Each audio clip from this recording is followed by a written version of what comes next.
Salve, gurizada! Já despertaram o sisteminha hoje?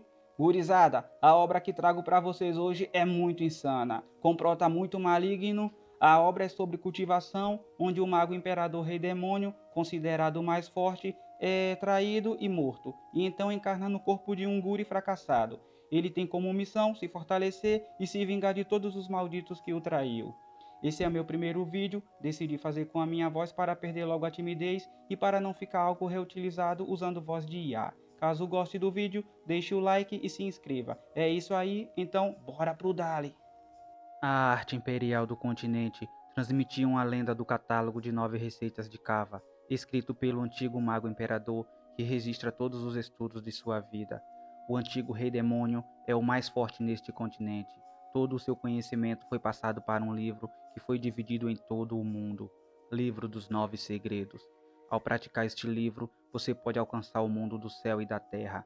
Agora este livro está nas mãos do mago imperador Zhao Yifeng. Essa informação foi vazada e agora ele é o alvo de todos os artistas marciais experts por causa do livro que ele possui. E então nos é mostrado um templo em cima de umas montanhas flutuantes. Uma gurizada está indo em direção a esse templo. Na cena seguinte, vemos alguém correndo. O moleque avisa ao imperador que a tropa da montanha foi penetrada e todos eles foram mortos. Então, nos é mostrado quem era a pessoa que estava correndo. Esse é Zhao Sheng, discípulo de Zhao Yifeng, o imperador mais forte. O moleque está preocupado que os 7 imperadores do santuário cheguem ali. O imperador rei demônio, todo Chad, pede para o garoto não entrar em pânico. Acalmando o moleque, o imperador se levanta. Ele acha inesperado que suas tropas estão sendo derrotadas e chama o seu discípulo para ir ver.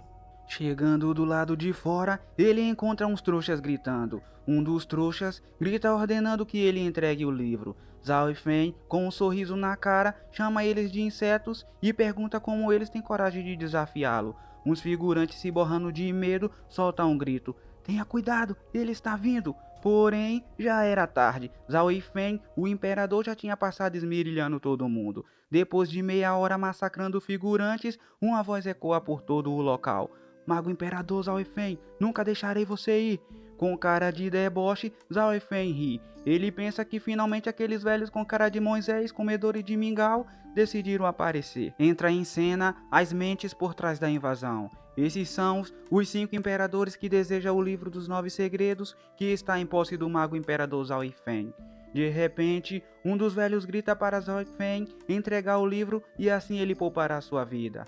Zhao Yifeng, debochando da cara dos trouxa, então disse: Imperador da Espada, eu sou o chefe das 8 realezas, reconhecido pelo santuário. Mesmo que vocês se juntem, vocês não podem me derrotar. Por que você se dá o trabalho? Está procurando a morte? O velho com cara de osteoporose, em um tom arrogante, pergunta se ele sabe a situação em que se encontra. Ele fala que Zhao Yifeng é o inimigo de todo o santuário. O velho pergunta a Zhao Yifeng se ele acha que em todo o santuário não tem ninguém capaz de derrotá-lo. Em seguida, outro imperador do santuário fala que o livro que Zhao Yifeng possui é uma relíquia do antigo imperador em nome da Terra Sagrada. Atrás de Zhao Yifeng, Zhao Sheng, seu discípulo, fala que aquilo não é bom. Entre aquelas 5 pessoas na sua frente está o imperador da espada mais forte da Terra Sagrada. Rindo da cara dos trouxa, com uma cara de psicopata, Zhao Yifeng fala que mesmo sendo um vilão, ele irá destruir todos. Logo após gritar que vai matar todos os 5 imperadores do santuário, ele sente algo perfurar suas costas e atravessar seu peito. Uma voz murmura em seu ouvido: Meu senhor, apenas desista, chegou a sua hora de morrer. Olhando para trás, Zhao Yifeng viu que havia sido traído. Era seu maldito discípulo que ele havia ensinado e criado como se fosse seu filho. Então é você, o traidor. Você vazou todas as informações sobre o livro dos 9 segredos e da tropa da montanha. Zhao Sheng, eu cuidei de você e lhe ensinei desde que você era pequeno. Por que você me traiu? O guri maldito fala o motivo da traição. Mesmo ele sendo seu discípulo, seu mestre não deixava ele ler o livro dos 9 segredos, como se ele fosse um ladrão, e que Zhao Yifeng, sendo seu mestre, não deveria usar o livro sozinho. Zhao Yifeng fica puto que o moleque maldito tenha o traído por essa razão. O guri maldito fala que não tá nem aí para o que o seu mestre pensa dele, e que não tem como o seu mestre fugir. Afinal de contas, tudo que ele sabe, aprendeu com seu querido mestre.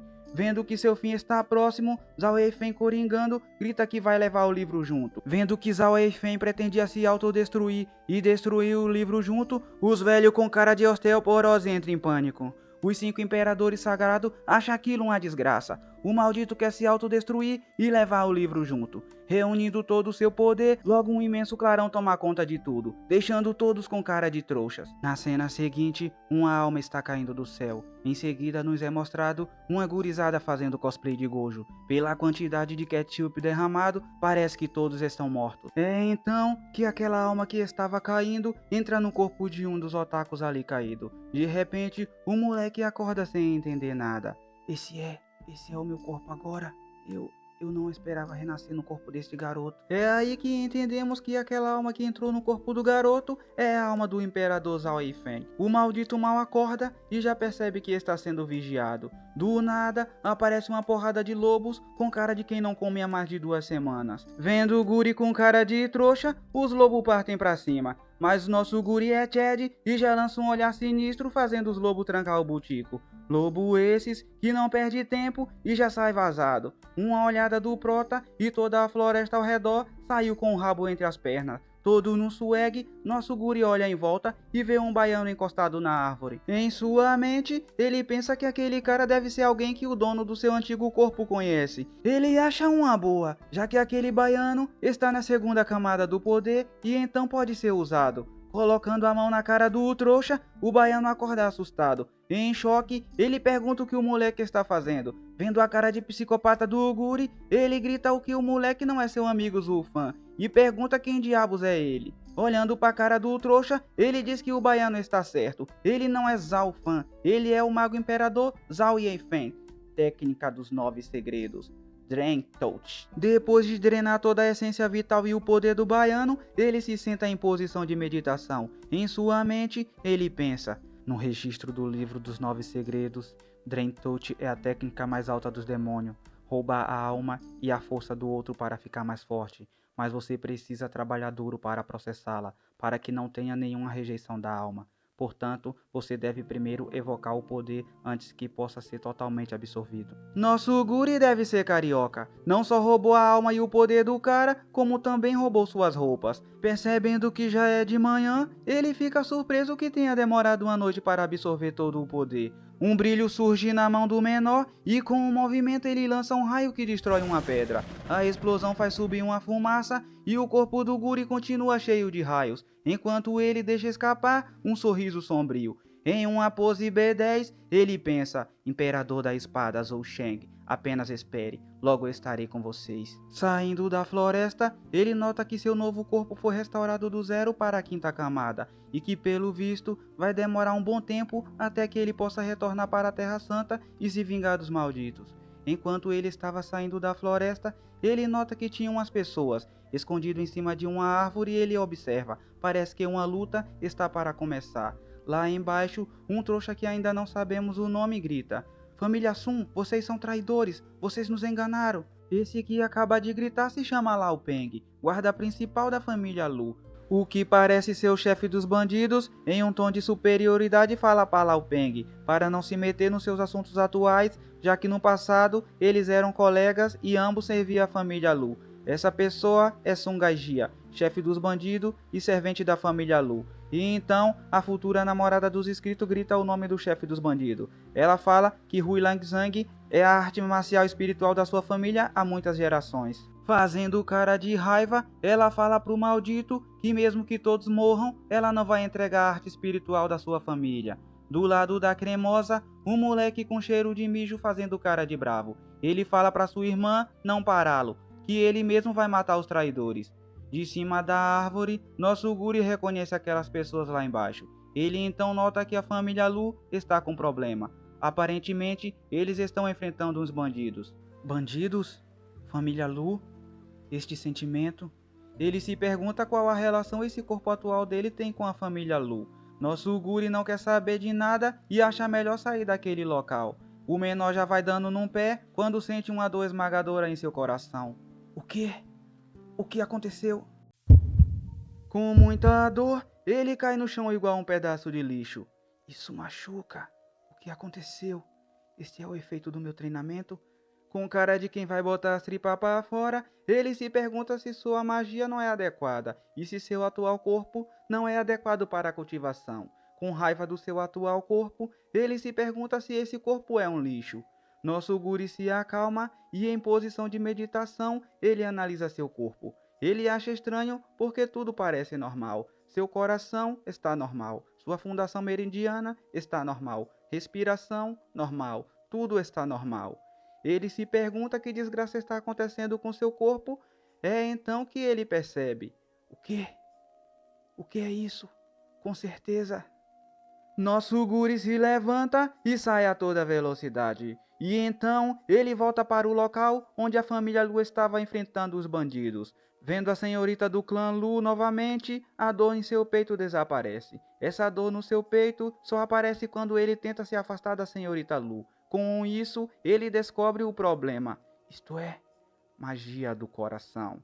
Para os praticantes, se eles são expostos à magia do coração, é o mesmo que uma maldição. Não pode agir livremente de acordo com o seu coração. Se eles quebrarem, morrerão. O guri tenta se acalmar, ele agora tem que arrumar as memórias do antigo dono do seu corpo. Só assim ele pode descobrir qual é o tipo da magia do coração. Revirando as memórias do menor, ele vê que seu pai se sacrificou pela família Lu e que a senhorita Lu lhe tratava muito bem, como se ele fosse da família. Ele então vê o guarda-costas da senhorita em suas memórias e vê que eles eram próximos. Desde pequeno, seu desejo era ficar mais forte para proteger a senhorita e a família Lu. Então ele lembra de como a família Lu foi quase totalmente erradicada. Bandidos, traidores destruíram suas casas e atearam fogo em tudo. Então nos é mostrado o momento em que o dono do seu atual corpo morreu. A senhorita pede para que ele aguente, porém ele sabe que sua vida miserável está no fim e pede para ela fugir com o jovem mestre. Com cara de fracassado, ele lamenta o quanto ele é inútil, não podendo proteger sua senhorita e a família Lu. Depois de revirar as memórias do Guri, ele chega à conclusão que o maldito dono do seu atual corpo era muito fiel à família Lu e se preocupava com a senhorita Lu Jia. Então, desde que ele os machuque, seu coração vai acionar a magia do coração. Nosso Guri fica puto porque a condição tem que ser desse jeito. Ele se pergunta se vai ter que ser escravo de alguém pelo resto de sua vida. Muito pistola, ele pensa que até matar pessoas é melhor que ser escravo. Ele não se conforma e se pergunta do porquê alguém grandioso como ele, o mago imperador das terras sagradas, pode se rebaixar a servir uma família de merda. Cheio de ódio, ele dá um soco na árvore, fazendo todos ali presentes notá-lo. Um dos bandidos, cheio da creatina, assustado, grita perguntando quem está ali. Ele ordena que se mostre imediatamente. Lu Jia, ao eifo dos escritos, pergunta se é alguém que veio ajudar.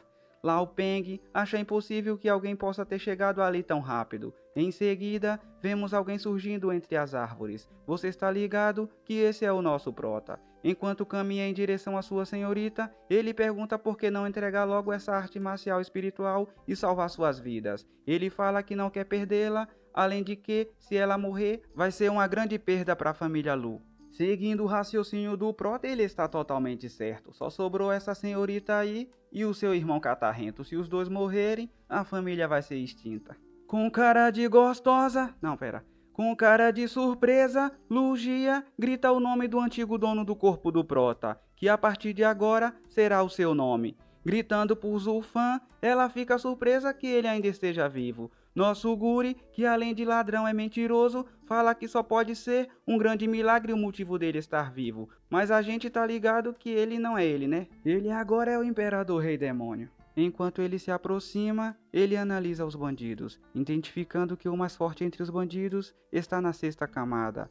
O chefe dos bandidos pergunta quem é esse maldito e por que ele se atreve a falar ali. Talvez seja porque ele é o mordomo da família Lu há 15 anos. Zulfan, nosso Guri, continua a analisar os bandidos. Ele nota que o chefe dos bandidos, Sungai Jia, tem o maior ki entre eles. Ele sabe que, com seu poder atual, lutar contra os bandidos seria uma batalha de vida ou morte. A quase extinta família Lu fica puta com Zulfan. Eles o chamam de estúpido e fala que ele está com tanto medo que está falando besteira. O desnutrido com cheiro de mijo mesmo com sua família à beira da extinção, tá pensando em punir o prota. Zulfan enfatiza que a família Lu já está à beira do precipício, então por que eles precisam ficar protegendo uma droga de arte marcial espiritual? Enquanto fala isso, em sua mente ele pensa que isso é tudo o que ele pode fazer no momento. A senhorita então grita a Zulfan para ele parar de falar besteira e sumir da sua frente. Porém, o chefe dos bandidos ri e fala que a senhorita é mesmo muito gentil. Mesmo nesta situação, está tentando salvar a vida de um escravo. Percebendo que seu plano de mandar Zulfan embora foi desmascarado, ela pede para Sun Guajia, chefe dos bandidos, para que deixe Zulfan ir. Rindo da cara da senhorita, o chefe dos bandidos fala que é impossível e ordena seu lacaio bombado para matar todas as crianças inúteis e depois matar todos até que se rendam. Vendo o bombado indo em sua direção, Zulfan pensa que esse maldito está na 7ª camada e ele tem que derrotá-lo. Em uma fração de segundo, o grandão já estava ao lado de Zulfan preparando para desferir um golpe com sua espada. Zulfan continua pensando que ele só tem uma chance. O Neymar bombado não perde tempo e ataca nosso Guri. Porém, esse maldito não é mais o mesmo fracote de antes. Agora dentro desse corpo está o Rei Demônio, o Mago Imperador mais forte. E mesmo ele estando no corpo desse lixo e sendo totalmente nerfado, ele ainda é o Mago Imperador. E então, em um movimento mais rápido que seu salário mínimo indo embora, o Prota bloqueia o ataque, acertando o pulso do otário. A espada solta da mão do trouxa, nosso ladrão não perde tempo e já pega a espada do Trembolona. Em uma fração de segundo, nosso menino passa a Tramontina no grandão, mandando ele de encontro com Gojo. Com cara de espanto, todos ali presentes não acreditam no que acabou de acontecer. Nosso carioca, depois de roubar a espada e partir o Ney bombado em dois, ele pensa no que deve fazer em seguida. Ainda em alta velocidade, ele procura a cremosa. Encontrando a meliante, ele pensa que não pode morrer sem tocar em uns melões. Mas isso só aconteceu na mente desse narrador idiota aqui. Porque o que o Prota quer é protegê-la. Então ele pensa que precisa proteger a vida dessas duas pessoas. Agarrando a cremosa e o catarrento com cheiro de mijo, nosso Guri sai a toda velocidade, deixando apenas um rastro igual ao Pikachu. Um dos bandidos grita que os garotos estão fugindo. O doido que foi partido ao meio parece que ainda está vivo. Esse maldito não morre. Gemendo, ele pede ajuda. O chefe dos bandidos grita para eles se apressarem e seguir a gurizada. Os bastardos que ficaram para trás nem têm olhos, mas são fiéis. Um deles grita para que os outros não deixem os bandidos passar. O chefe dos bandidos grita como esses FDP ousam arruinar seus planos. Muito puto, ele fala que não vai deixar ninguém fugir. E quando capturá-los, ele vai esmagar todos os seus ossos até eles morrerem. Enquanto isso, nosso Guri continua fugindo carregando os únicos representantes da família Lu. A senhorita não quer deixar seu povo para trás e então grita a Zulfan para que ele a deixe ir. Esse peso morto deu sorte que nosso Guri tem essa maldição, caso contrário, ele a deixaria morrer. O catarrento sendo carregado igual um saco de batata, grita Zulfan falando que ele não passa de um escravo e ordena que deixe ele e sua irmã ir. Ativando o modo Kazuma, nosso Guri taca a senhorita no chão igual um pedaço de lixo. Com cara de dor, devido ao impacto, Lugia grita que ela precisa voltar e que ela não pode deixar os guardas da família Lu perderem suas vidas para defendê-los. Zulfan, já puto com a situação, fala que se ela quiser ir, então que vá. Porém, ele pergunta se ela pode derrotar os bandidos quando voltar. Deixando a cremosa para trás, ele fala para ela ir embora e avisa que os inimigos estão procurando por eles. E já que ela quer tanto morrer, então ela pode voltar. Ele fala isso enquanto está indo embora com o irmão da senhorita. O moleque muito puto xinga Zulfan de escravo de merda e pergunta como ele ousa ser tão rude com seus mestres, ordenando que Zulfan o solte imediatamente para que ele e sua irmã possam voltar. Zulfan, irritado, chama o garoto de fedido e fala que vai dar um belo de um pontapé na sua bunda se ele continuar chamando-o de escravo. O moleque continua a gritar como um escravo de merda se atreve a falar assim com o seu mestre. Com uma expressão muito duvidosa, Zulfan olha para a cara do Guri. O moleque, sem entender nada, apenas encara Zulfan. Na cena seguinte, o moleque está caído chorando no colo da irmã enquanto massageia sua bunda. O prota fez o que ele disse que iria fazer. Deu um pontapé na busunfa do guri. A irmã do garoto grita falando que Zulfan foi longe demais. Todo o Chad, Zulfan fala que foi só uma pequena punição e que isso era melhor do que o pequeno mestre morrer nas mãos dos bandidos. Em seguida, em um tom sério, ele pergunta à senhorita se existe algum lugar próximo para ele se esconder. Lugia, a cremosa, se espanta com a pergunta de Zulfan, mas logo ela fala que tem várias fazendas na área, porém nenhum esconderijo. Continuando, ela fala que tem uma floresta nublada no lado oeste das montanhas do Vento Negro, e que até os bandidos podem não conhecer o terreno lá. Todo no swag, nosso guri fala que então é para essa floresta nublada que eles vão, e já sai todo fodão. Em seus pensamentos, a senhorita Lu pensa que quando ela sair desta situação, ela vai punir nosso guri. Ela pensa isso, mas ao mesmo tempo fica corada. Sei não, hein? Alguém aí chipa ela com nosso prota? Vamos ter que esperar pra ver. Já anoiteceu, mas finalmente eles chegaram às montanhas da Floresta Nebulosa. A senhorita fala que a névoa existe ali há anos, e que devido à névoa densa, é difícil as pessoas entrarem e saírem da floresta. Ela continua falando e comenta que seu pai a tinha dito que o chefe da Montanha dos Ventos Negros é forte. Ela não entende. Por décadas, ambos os lados não fizeram nada. Ela não sabe o porquê desta vez, os bandidos repentinamente os atacaram. Zulfan, com um sorriso nada suspeito, fala que aquele lugar é muito bom. A senhorita não entendeu o que ele quis dizer, porém ela fala para Zulfan ir com seu irmão, que ela irá distrair os bandidos. Zulfan fala que se recusa. A cremosa, cerrando os dentes, não entende o porquê recusar seu plano. Zulfan fala que não está acostumado com aquele terreno e que se ela não for com ele, ele não poderá cuidar do seu irmão. Se ela ir, ele vai imediatamente matar aquela criança. O pivete fica puto, mas nosso guri o ignora enquanto vai em direção à senhorita. Então ele diz: se você ir, é o mesmo que morrer. Cuide da sua vida que foi salva pelo seu pessoal, porque a sua vida é muito valiosa. Passando do lado da senhorita, ele solta aquele sorriso de quem vai aprontar algo. Com um sorriso no rosto, ele fala que é melhor destruir Sunguajia e os bandidos ali na Floresta Nebulosa. E então ele pergunta se ela entendeu. Ela se espanta ao notar que esse era o plano dele, e por isso ele decidiu vir para a Floresta Nebulosa. Em choque, ela grita a Zulfan perguntando se ele está maluco, e pergunta se ele pretende realmente derrotá-los. O moleque é pequeno, mas não é burro. Ele sabe que os bandidos são fortes. Ele grita que Sunguajia tem uma grande quantidade de Ki, e tem mais 4 subordinados fortes com ele. Em seguida, o moleque desmerece nosso prota, falando que Zulfan é só um servo que fala um monte de merda. Com um sorriso no rosto, nosso guri continua a caminhar a floresta adentro. A senhorita Lu grita que mesmo que ele se junte com Lao Peng, ele não é oponente para os bandidos, e pergunta o que nosso prota pode fazer nessa situação. Todo B10, nosso guri para e olha para trás, e então diz: o que eu posso fazer? Esse monte de lixo não é desafio para mim, Zulfan. Ele fala para a senhorita que ela pode ouvir sua ideia ou se render aos bandidos, e pergunta o que ela acha dessa aposta. Todo o Chad, ele pede para a senhorita uma pedra espiritual antes que os bandidos cheguem na floresta, e fala que a última esperança da família Lu está nas mãos da senhorita. Cerrando os dentes, ela não tem escolha a não ser acreditar no maldito. Ela retira um anel do dedo e joga pro guri enquanto grita que é o tesouro da sua família. Nessa obra, esses anéis são tipo aquelas bolsas de armazenamentos de itens. O verdadeiro tesouro da sua família está dentro desse anel. Nosso guri pega o anel, enquanto a cremosa toda corada fala que se ele lhe trair, ela não vai deixar ele ir. Zulfan fala para ela se acalmar e esperar por ele naquele local. Em seguida, some entre a densa névoa da floresta. A senhorita, vendo a silhueta de Zulfan desaparecer, murmura que esse seu servo se tornou muito arrogante. O moleque fala para sua irmã que ela definitivamente tem que dar uma lição no nosso prota.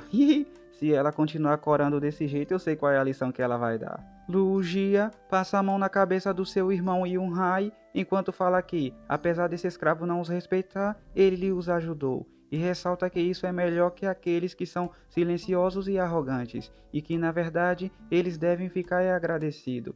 Em sua mente, ela pensa que não sabe como o nosso prota é agora. O Zulfan que ela conhecia mudou. A cena corta pro nosso prota no meio da floresta fazendo uma macumba.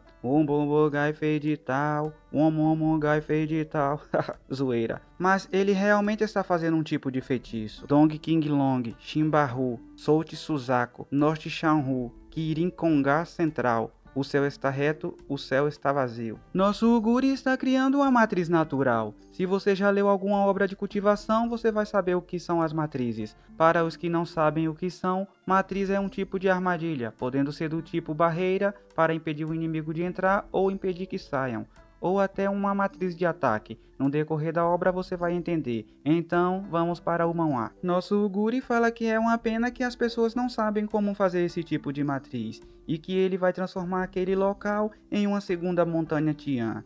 O maldito acha que está em Naruto. Ele faz um sinal, em seguida grita: 9 portões fantasma remotos, abram! O anel em sua mão brilha, ele rindo com cara de psicopata fala que o quarteto fantasma malignos está vindo. Um brilho continua a sair do anel, lá ele, enquanto algo poderoso parece estar vindo. Com cara de espanto, o moleque grita para sua irmã ver o que está acontecendo. Um grande vórtex toma toda a floresta, sugando toda a neblina. Ainda com cara de espanto, a senhorita Lu pergunta se a neblina realmente desapareceu. Em seguida, ela nota que alguém está se aproximando. Era nosso guri. Gritando, ela pergunta a Zufan o que aconteceu afinal, e pergunta se foi ele quem fez isso. Nosso guri pede para ela se acalmar e fala que não precisa ficar agitada. Ele pede para ela o seguir e fala que vai lhe ensinar como fazer algemas mágicas e outros feitiços, para quando os bandidos chegarem, assim ela poderá controlá-los e matá-los. Ela fica surpresa e pergunta se esse é o jeito de derrotá-los. Enquanto segue Zufan, em seu pensamento ela pensa que o método de matriz é algo mais valioso que o método de artes marciais neste mundo. O primeiro nível de matriz usado é o mistério da família Zongmen. O primeiro nível de matriz também tem centenas de milhares de Lingzhen que não pode ser medido em dinheiro. Ele era apenas um servo, mas ele fez um conjunto de formações de matriz casualmente. Enquanto pensava, ela se aproxima e pergunta a Zufan se algo mudou. Colocando a mão em uma árvore à sua frente, Zufan olha para trás e fala para ela não se preocupar como ele irá fazer isso. Ele explica que estabeleceu o limite e que vai ensinar ela agora, e pede para que ela apenas espere até os bandidos morrerem, deixando a senhorita impressionada. Os bandidos então chegam à floresta. Um dos bandidos fala para seu chefe Sun Guaijia que parece que eles entraram na floresta nebulosa. Lao Peng, feito de refém, grita para Sun Guaijia que é melhor ele o matar. Caso contrário, ele irá matá-lo e se vingar pelas mortes dos seus companheiros. Rindo, o chefe dos bandidos fala que desde o momento em que Lao Peng foi tomado como refém, ele terá que atender todos os seus pedidos, e que os garotos se esconderam na floresta nebulosa. Então ele precisa da orientação de Lao Peng, já que eles não têm conhecimento do terreno. Sun Guaijia fala para Lao Peng liderar o caminho, e enfatiza que com a bondade da senhorita, ela não o deixaria para trás. Gritando, Lao Peng chama o chefe dos bandidos de maldito e que ele não deveria usá-lo para ameaçar a senhorita. Enquanto adentrava a floresta, um dos bandidos para abruptamente e grita, avisando seu chefe que logo à frente tinha alguém sentado abaixo de uma árvore. O chefe dos bandidos reconhece a pessoa à sua frente e solta um grito falando que foi ele quem matou o grandalhão. Esse na sua frente é Zufan, que em uma pose B10 dá olá a todos e fala que estava esperando por eles há muito tempo. Figurante fazendo o papel de figurante não entende que nosso guri é diferenciado. Obedecendo às ordens do seu chefe, um dos bandidos sai a toda velocidade para cima de Zufan, que continua sentado de boa com um sorriso nada suspeito na cara. Quando de repente, o narrador aqui ativa o modo baiano e vai descansar enquanto deixa a treta pro próximo vídeo. Então já deixa o like e se inscreve aí para que o narrador aqui se sinta animado e faça o próximo vídeo. Tamo junto, fui!